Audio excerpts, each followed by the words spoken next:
What's up, everybody, and welcome back here to Wake Up Call with Dan Tortora inside of the Cafe Kubal studios. This should be your new favorite segment. I don't care where you're listening, what you're doing, what you're watching.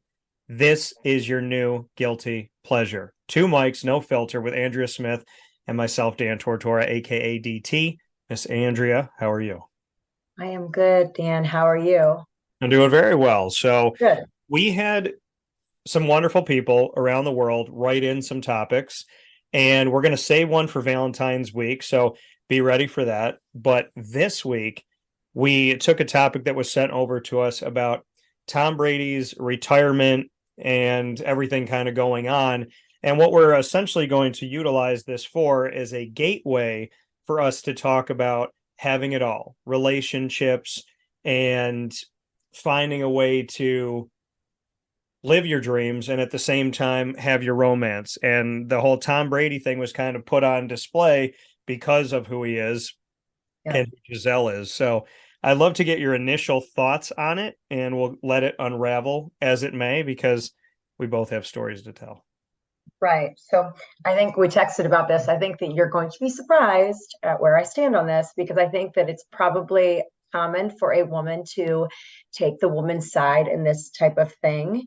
But I am on Tom's side. I think that listen, if you played sports growing up and you had this vision of wanting to be, or whatever, even if you didn't play sports, if you had whatever your dream was when you were a young kid, and then you lived out your dream, like it was so emotional seeing his retirement speech, right? Even if it was the second time, because you could see the pain and like he knows it's time to hang it up. He knows he didn't have the season that he wanted to have, and it's really time he needs to kind of move on with his life, right? But you could see that this is a tough decision to walk away from something that it's your identity, it's Yeah. who you are. And listen, on the marriage side of things, like obviously the divorce is done, quick, final, whatever. And by the way, today on page 6, they shared on Instagram a thirst trap from Tom Brady sitting in some kind of paradise. So he looks like he's doing okay. I just want to throw that out there. Yeah. But, the thing is this. She supposedly, there's stories that she says that she put her career on hold all this time for his career, blah, blah, blah, right? Well, yes, in a normal situation for normal people, right? Maybe a woman puts her career on hold while the husband chases his career, right? In a normal setting. But they're bazillionaires, Yeah. have the ability to have help, right? So she could have traveled the world doing her modeling and all the things that she wanted to continue to do, acting, modeling, whatever, and taking the kids with her with 5 live-in nannies with her. Yeah. Like that could have been an option for them. So it's like I don't feel a whole lot of sympathy for that because you didn't have to put your life on hold, right? Not when you have the means to support it. Yeah. I mean, I think, well, you bring up a good point is, you know, if you, some people like, okay, in dating, and I don't understand this because this is 2023, but I've met a couple women, one very clear that she's like, I want to be a stay-at-home mom. And I was like, okay, well, how many kids do you want to have? She's like, at least 6. And I was like, what do you plan on me doing? And how much money do I have to make? She wanted to live on Long Island.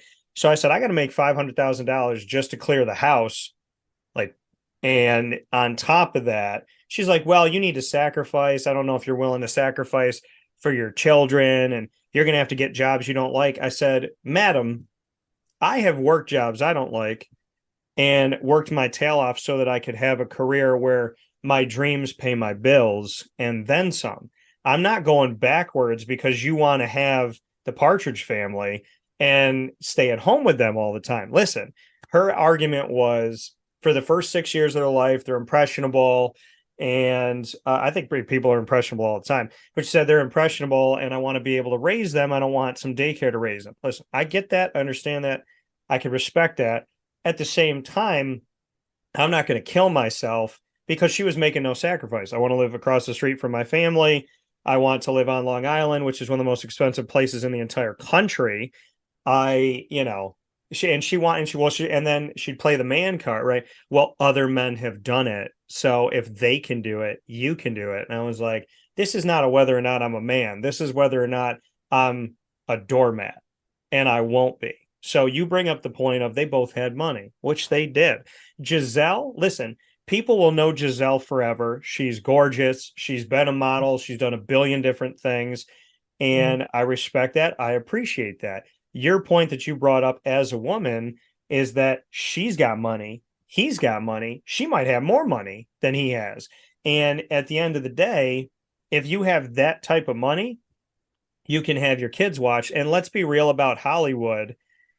There's a lot of women not watching their kids and a lot of men not watching their kids, because when you have that money, they, pay for the nanny and whatever. So I don't think they're going without. So the whole well, I had to stay at home and take care of these kids. You didn't have to stay at home. Now, if she wanted to be a stay-at-home mom, that's her choice. And I commend it, but that's her choice. And for them to not be together over that, and listen, we don't know. I only use Tom's situation because somebody sent it over to us and I'm using it as an open door. I don't witch hunt anybody. I don't go after anybody. I don't know what their life is, and I'm not going to pretend to know what their life is. We're using this as an example because in their unique situation, they have the money to hire a chef, a nanny, a butler, 15 robots to wipe your butt when you go to the bathroom. I mean, they don't need they're not begging for help. So, I like that you bring up that point, because it's true. If she was sitting there going, well, I got to sit home with all these kids, it's like, well, you don't. You don't. Really, to be honest with you, the only people that are in that situation are A, if you choose to be in that situation, or B, financially, someone has to stay home with the kids because you can't afford childcare or whatnot while the other one works. I mean, otherwise it's pretty much a choice. Yeah. Right. I mean, my children go to daycare. I went to daycare my whole life. My parents were both working parents. I went to daycare my whole life. And not for nothing, but I think that my opinion is it helped with socialization. And I have to tell you, from my stance, I'm a better parent because I'm not with my kids all day. I appreciate anybody who can do that, because it is the hardest job in the world. And if you have the patience for that lifestyle, I appreciate it. And that's great for you. But for me, it's not for me. Chasing my dreams, chasing my career, that's for me. You know what I mean? And if I'm not happy internally, I'm definitely not going to be a good parent. I don't want to be the person, on social media doing the mom memes all day about how miserable they are. I am that person in a sense, because I make jokes about it, but I don't want to be the mom who's at home all day complaining about how she doesn't get paid for her job of staying at home. And she, husband's gone. The moment husband gets home, she hands the kids over. That's not who I want to be. I've got my own dreams. And so in the sense of Tom Brady and Giselle, if they have their own dreams and they're financially secure, as we all know they are, they both could have chased their dreams. Now, here's another thing. We don't know what's going on behind closed doors, right? And what appears like he wins the Super Bowl, and there's this family photo, last year of them all looking happy together, and he's finally going to retire and she's just so happy. Great. We don't know what the ongoing relationship, what problems were, and maybe how much football played a role in that. I'm sure there was some jealousy of where, she felt football was more important than her or the kids or something like that. I'm sure there's a lot more involved than what we know, but just from the outside looking in, that can't be the only reason. You know what I mean? Yeah. And here he's deciding to retire. The marriage is done. Is he hoping that it works out? Maybe he's hoping that they could turn things around. I don't know, but I can tell you by the thirst trap photo he's posting and by the fact that he's Tom Brady, I highly doubt he's going to have any problems making things work out for himself in general. You know what I mean? Yeah. And listen, I mean, so I can come to this situation as somebody who's lived it differently. I didn't have the money that Tom and Giselle have, but I went through a marriage and went through a divorce, and our last grandiose conversation was on a Friday. I'll never forget it. And I'll never forget it because I'll never forget the things that my ex-wife said. She sat me down as if I was a child, and she was my parent, which was hilarious because I felt like I was raising her most of the time. And she sat across from me. I was sitting on the couch. She pulled up a chair. She said, "All right, you want to talk? Let's talk." And she proceeded to tell me, "You're done doing certain things. She said, you had a good run in Jacksonville. You have a good time covering the team, right? You got a bunch of years in. I don't think you need to go there anymore. I think you've had enough, and I think that's enough. And I was like, whose name is on the door? Because I saw Dan Tortora Broadcast Media, and I know that man had 27 cents in his pocket and $103 in his bank account. And I know that he was living at his grandmother's, taking care of her while he built his company with God and God alone. So I don't know what our conversation is. And she's like, yeah, you're not going to Jacksonville anymore. I don't think you need to. You don't need to be away from everything. If we're going to have we either have kids or you go to Jacksonville. And I said, that's not fair. Then she proceeded to tell me, this was beforehand. She said, you know what? You're the type of dad, and this proved to me she knew nothing about me. She said, you're the type of father that's going to forget to pick your kids up and leave them in the rain at school. And I said, everyone that knows me from when I was 0 to 37, which obviously we broke up years ago, but anyone who's known me for 3 decades knows that I am the opposite of that father. I'm the father that wants to be there at 2:59 for 3:00 because I want to know how their day went. I want to hang out with my kids. I'm the type of guy that would turn down the Super Bowl to be with my kids at their little league, whatever. So I would probably try to do both. And So would I. I was going to say, I don't know that I would turn it down. yeah, I would just I'd try probably to, try to do both. yeah. So my thing is, and I said that to her. So she said that, and then she said, you know what? I like what your friend does with money.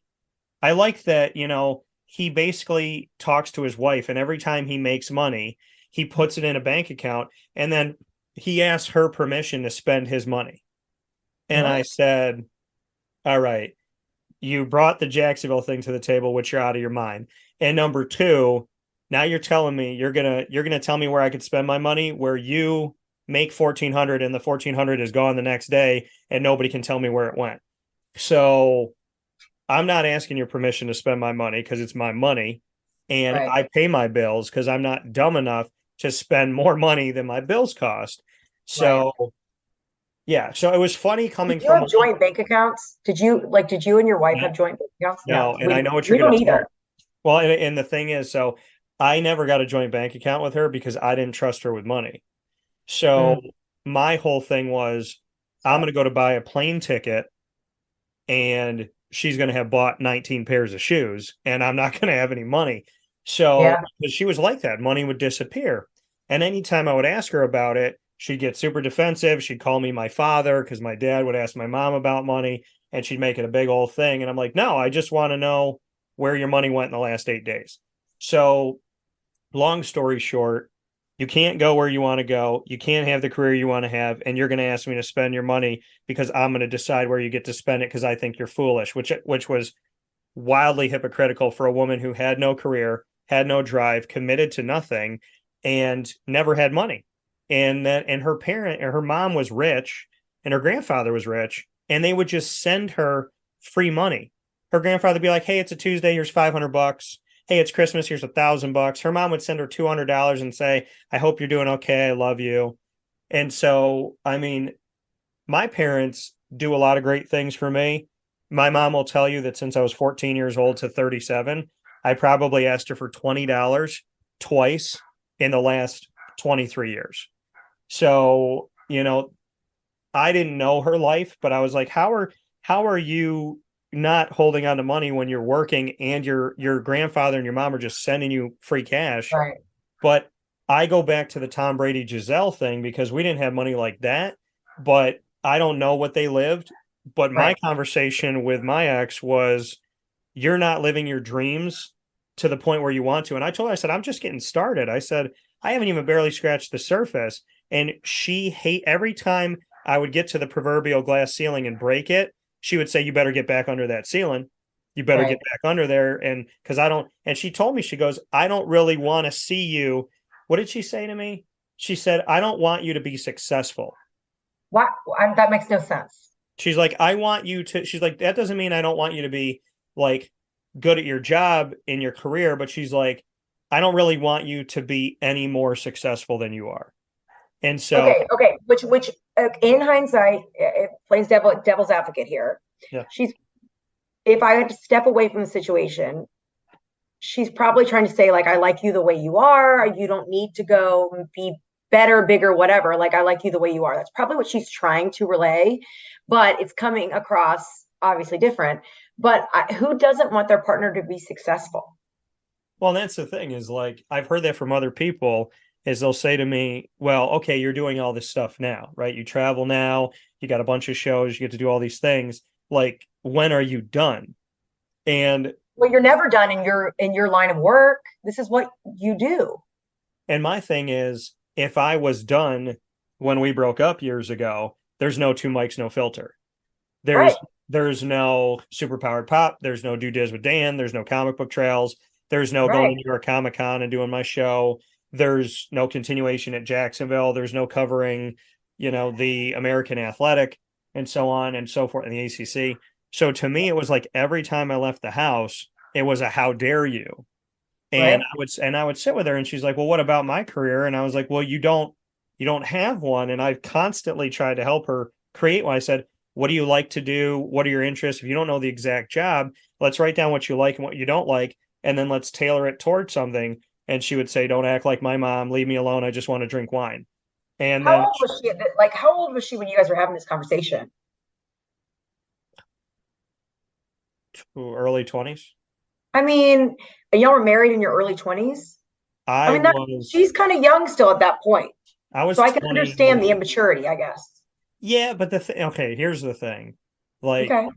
I knew what I wanted to do when I was a junior in high school, and I know that that's weird, but to some people that's weird. To me, I just knew what I wanted to do.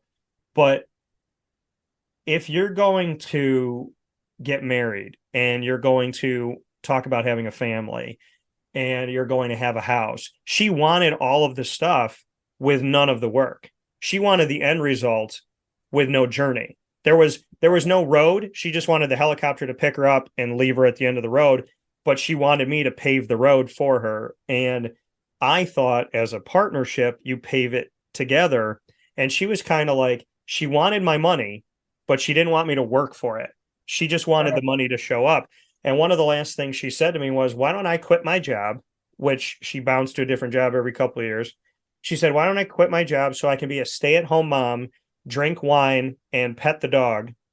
And you can get a sponsor with your company that pays you enough money per month that you can give me as my allowance, and you don't get any of that money. So you do all the work, you get the sponsor, and then you give me all that money. And then if you lose that sponsor, you have to go get me another one. So you do 100% of the work, and I'll pet the dog and drink wine." That was her compromise at the end of our relationship. And that was a very easy ending for me.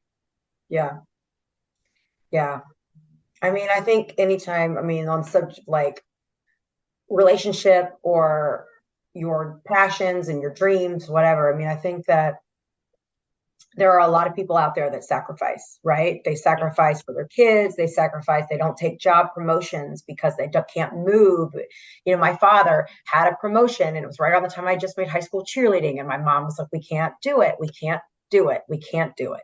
You know, it was such a big deal to me. So I get it. There are people and times that you have to make decisions and sacrifices or whatnot. But I think you and I kind of are on the same page with this. Like teaching, for example. I don't get paid a lot to teach. I would do it for free. I love to teach fitness classes. It's what I love to do. In fact, when people ask me, which they do quite frequently, "Well, what do you like to do? What's fun for you?" And I'm like, I honestly struggle to find out anything that's fun, except for I like to teach. But even then, it's a job. You know what I mean? So even if I'm having an off day, I have to do it. However, I will tell you this. I don't care if we had to move for a job or whatever. I will always teach. As long as my health allows me to teach, I will always teach. So if I was with a partner that told me, "Hey, you can't teach because I can't be taking the kids to school every day," or whatever, we can't compromise that. Like if you take them to school, what's the big deal? If I pick them up, like, what's the big deal? Like, let's do a trade off. You know what I mean? If I had a partner that was not okay with me teaching classes because it interfered with our lives as parents, it wouldn't work. You know, I'm lucky that in my situation, Josh, he works out just as much as I do. So for him, it's like that's something neither of us are willing to sacrifice. But I'll tell you right now, if either one of us was on the spectrum of you work out too much, I don't want you to work out so much, 100%, we are both so psycho about this, done. Yeah. That would be divorce. If either of one of us were like that. But you know what? I'm not going to not chase, outside of teaching even, I'm not going to not chase my career and not chase the things that I want to do for my relationship either. So if Josh wasn't easygoing and he was against me doing new things or even doing things like this, you know what I mean? Doing new things, packing my schedule more, it's not going to work for me. But I'm willing to tell him that too.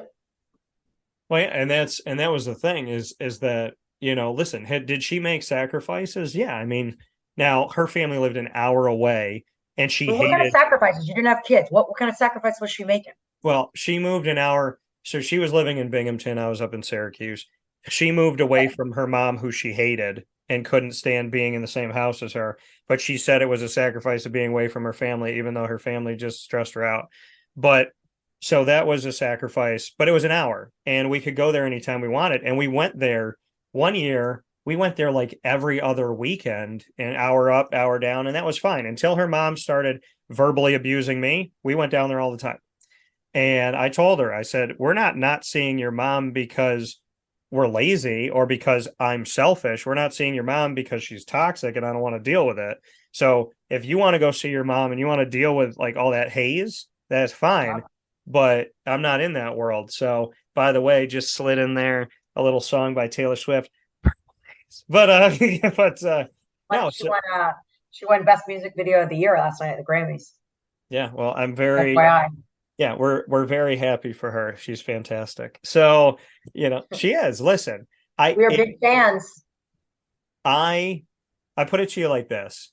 If I dated Taylor Swift and we made a truce that she wouldn't make a song about me and I wouldn't do comedy about her, I'd give it a shot.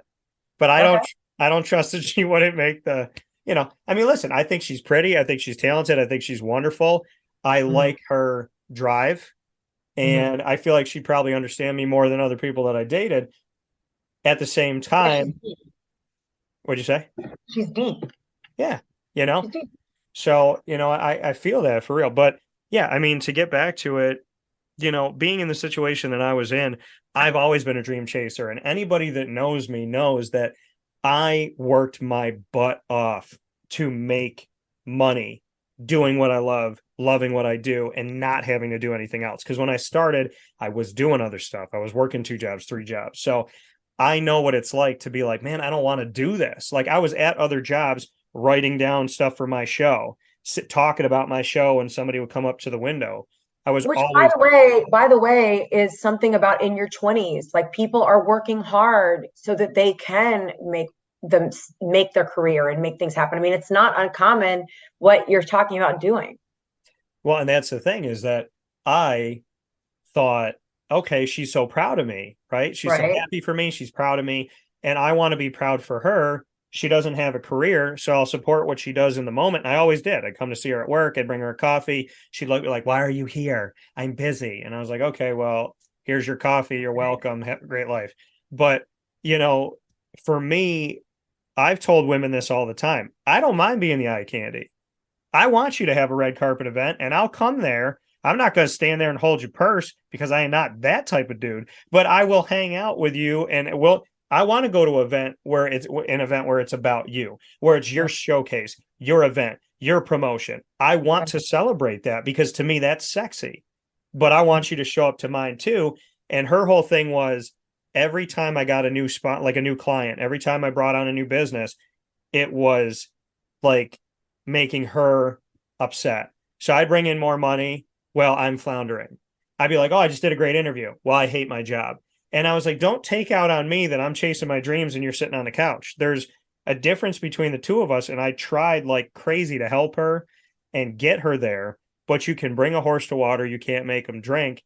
And at the end of the day, we bring up the topic that we had today because I think a lot of people think they have to choose between their dreams and being with somebody. And she, her and other people have said to me, like, obviously you're married to your job and your job. And I told her, I said, my job is my first wife and my first wife, we have a great marriage. She has not let me down and she won't because that's from God. That's hard work. That's God and me. So that's a good relationship. It was built on truth and trust. Now, in a relationship with a woman, if anybody that knows me knows I've always wanted that. More than anything in my life, I wanted to have a wonderful marriage and children. That's above everything, under God, above everything. 37 years old right now. I will not give up, even beforehand, in order to get a wife and children.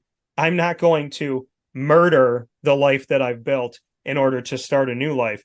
If they can't coincide and work together, then I can tell you right now to the camera, I don't want a wife and kids if I have to lose everything that makes me who I am. I 100% agree with that. I mean, going back to what I said earlier on in the beginning, is that you will be a better father, better husband if you are fulfilled in your own life. You know what I mean? You are who somebody's not supposed to complete you or not supposed to change you. Like should be a complete person the way you are, and supported. You know what I mean? To Giselle and Tom's point, she knew what she was getting into when she married him, as he knew what he was getting into when he married her. Now, playing devil's advocate here, we don't know. Maybe he had a big thing about not letting people raise their kids nanny wise. You know what I mean? Like maybe he had this big thing that was like, no, we're not going to do that. You have to be the one with the kids. We don't know the ins and outs. Maybe but he was if you jealous. just want to play it that pretend that that's not a possibility, then you're right. He should not have to stop being who he is, stop chasing his own dreams, his own career value just to be a better spouse. I mean, I think there's a lot of people out there that have figured it out. I think there's a lot of people who are passionate and have married or dated seriously, like to the point of marriage, where they're both passionate and they're extremely happy that way. You know, I have a friend who first of all, very successful guy, but we didn't know why she was getting married in the first place. He was completely different than her. And I felt like she was a shell of herself when they were together, but neither here nor there, they got married. Well, of course, they get divorced. She meets somebody else who's artistic like her and passionate and all these things. And now they're like jet setters, and they've decided they're not going to have children because at this stage in their life, we're all in our, early 40s, and they like to be able to pick up and go. And you know what? That's okay if that's their decision. But the bottom line is that they're so happy together because they both have their things. You know what I mean? Like, and like you said, he's there to support her. She runs these massive art shows now and does these big things globally. And he has his own business and he does these big things globally with his own jewelry and design and things like that. So it's like, it's out there, but people, I feel like, settle when you get that first sign of like somebody's not supporting you in what you want to do. I mean, it's probably a legit red flag, right? I mean, it's probably something you're going to overlook and years later still not feel supported. Yeah, and I think like in my marriage when we were dating, she was supportive. And then we got married, and the crazy thing about it is when I got divorced, I had I obviously took my ring off, and I was talking to some people at one of the places that we do shows at, and they came out to a bunch of stuff. They had seen me for probably at least 6 months. And I said, yeah, I'm getting divorced. And the one woman, she goes, you're married? And I went, yeah, I wear my ring all the time. I don't hide it. And she goes, yeah, but we've never met her. She doesn't come to any of your things. And then I thought about it and I was like, wow, if you just took like the one high school I worked with, she didn't meet any of those coaches and I knew them for years and she never saw them.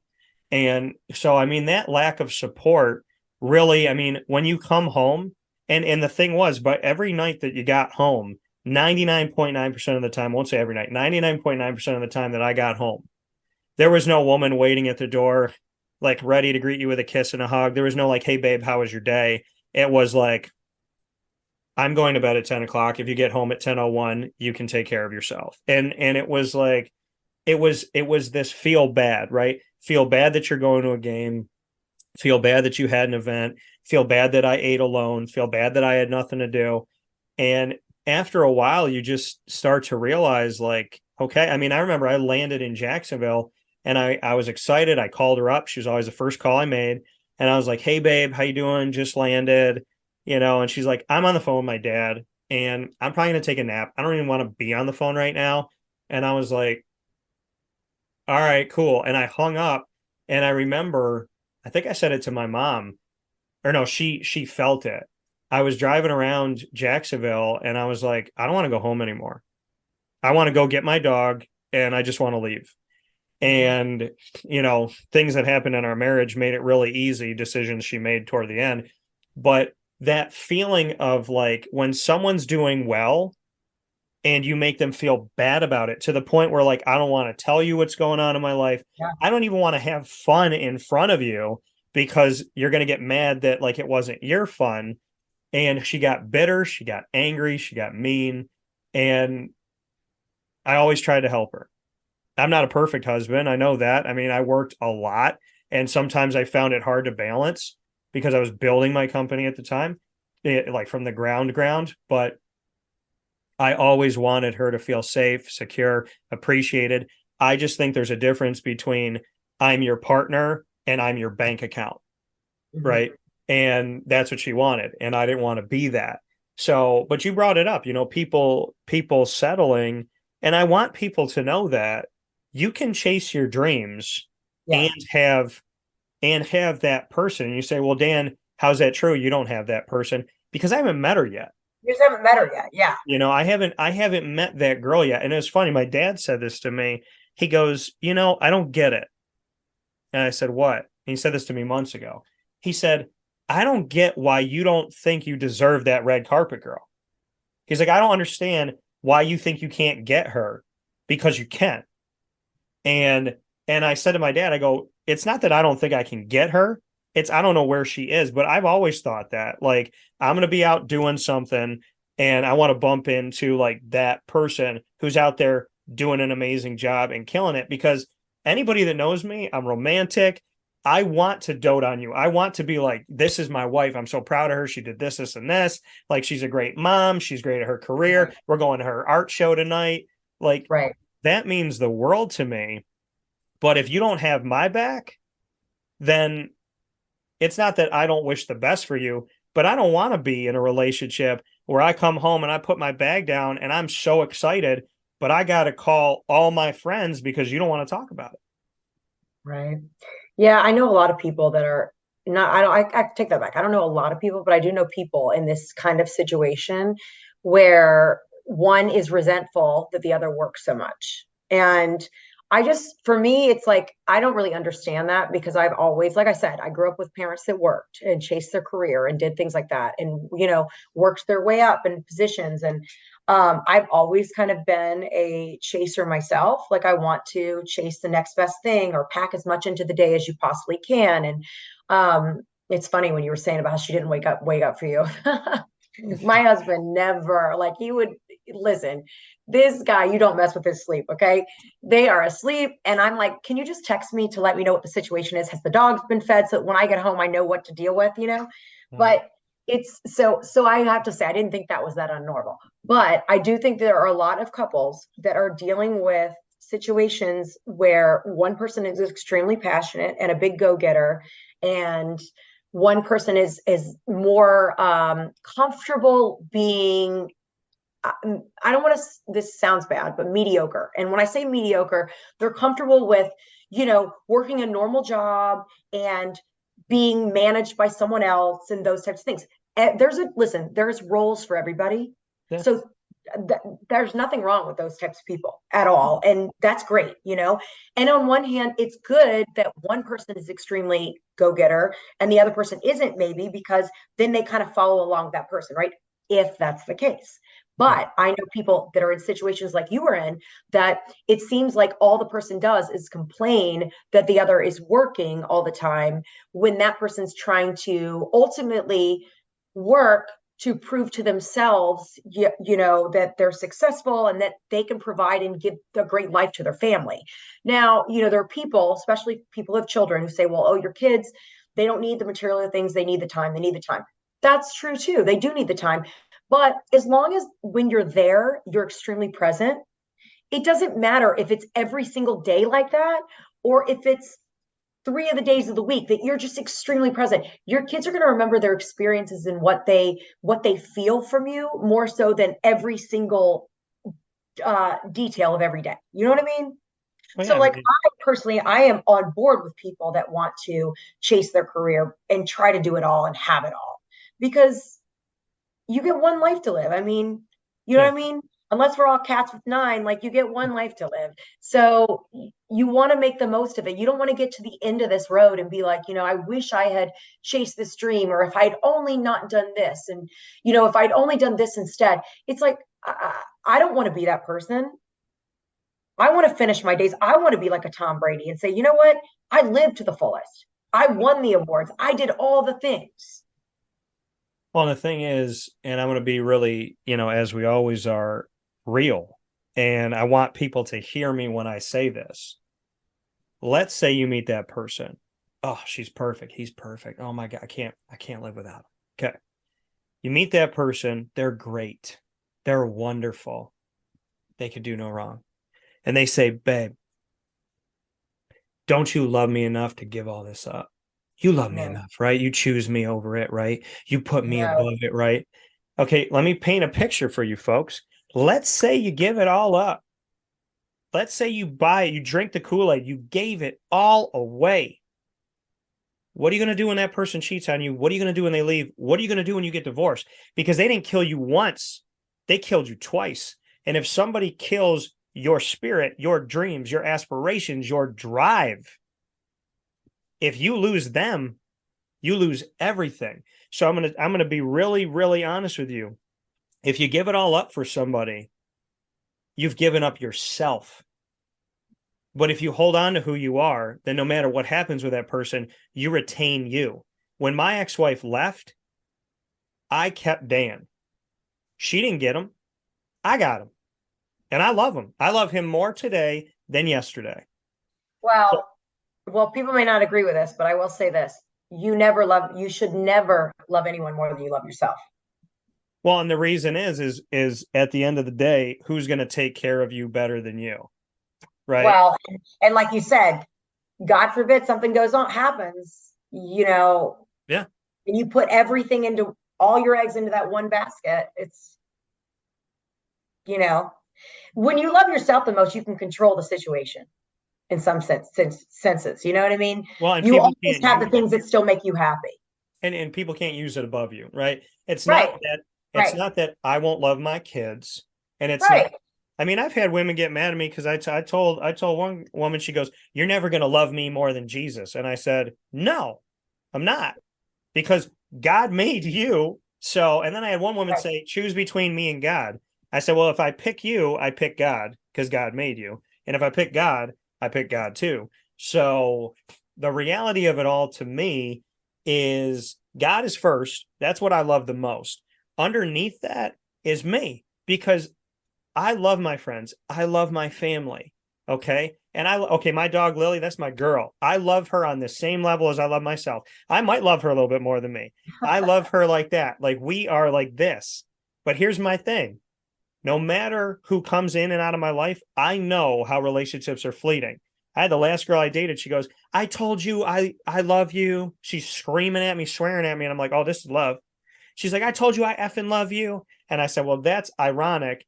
And the B side of that is I looked at her, I go, "Do you know how many women told me they love me? Where are they?" You can say Yeah, it.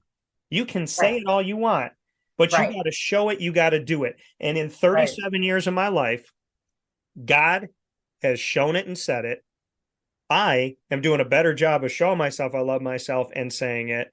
And I take care of my own. I am not perfect, but I'll tell you this. If I'm so busy and I work so much, why do you and I talk all the time? Why do my friends and I talk all the time? Why do my parents and I see me every single week? Because I look at the girls that I date and the girl that I was married to, and I said, with all due respect, I'm chasing my dreams every single day, but my people, my squad, my circle, they hear from me. So what's your Right. problem? Right. Well, again, we can really leave this on a wonderful note. Then you can listen to Miley Cyrus all day with you. Can I can buy myself flowers, okay? Because Uh, you can. You don't need anybody else to do these things. And the thing is, and it's a shout out to Witty Wicks. They actually made a candle the smell, the scent of the candle is bought myself flowers. I think I saw this on your Instagram story. That's so funny. That's so funny. I love that they do like catchy things like that. That's so funny. Yeah, like I wanted my house to smell like hot chocolate, so I got their candle Mother Fudger, and I That's cute.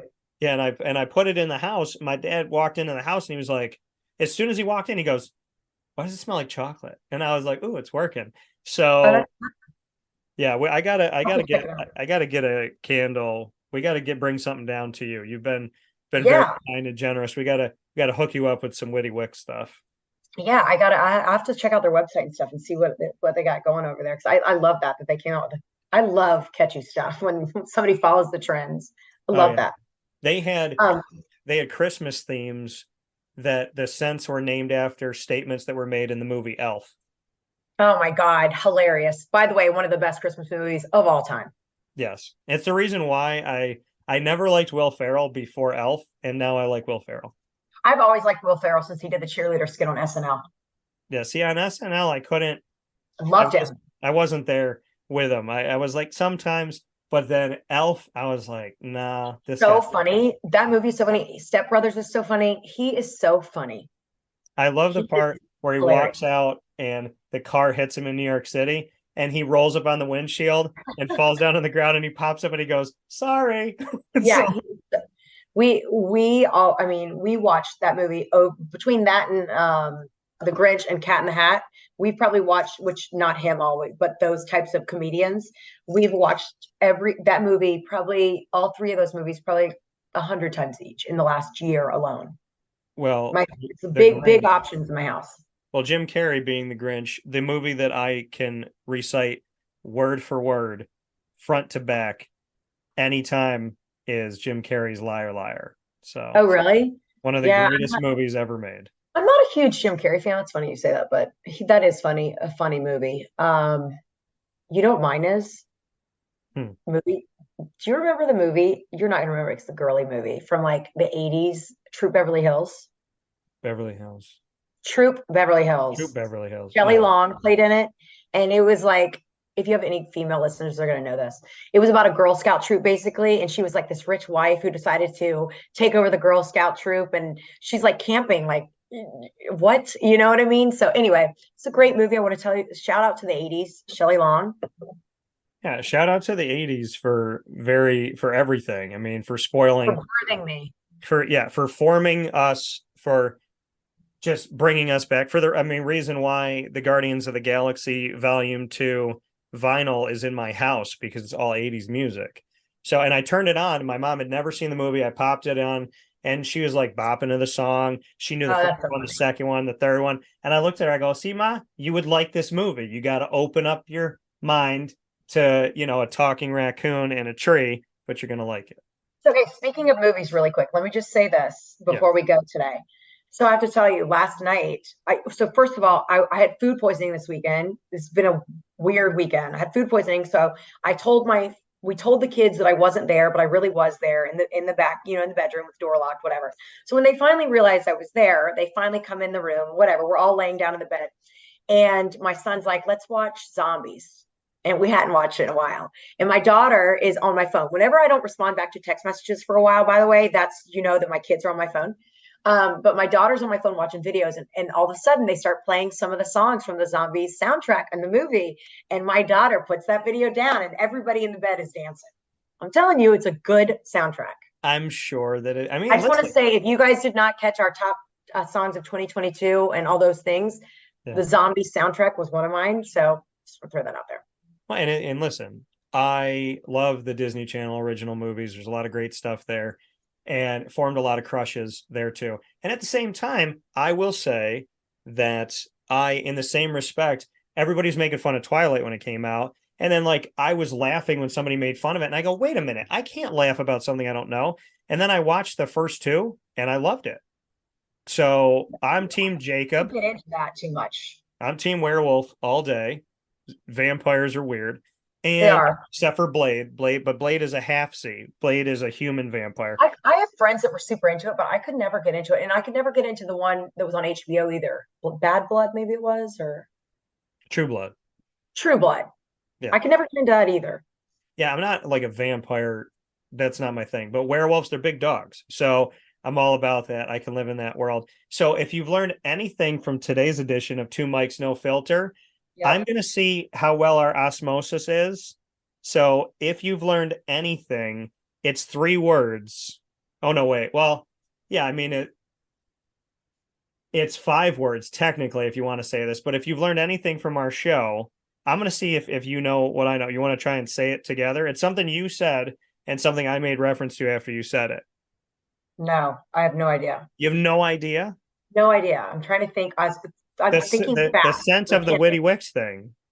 If you've learned Oh, anything, it's that you can buy. yourself flowers. Yeah. Yeah. And So, I guarantee you, Tom Brady and Giselle are both individually buying themselves flowers. yeah. And I can also agree that there's plenty of men and women out there that would be more than happy to buy them flowers too. So I'm married and I will buy him flowers.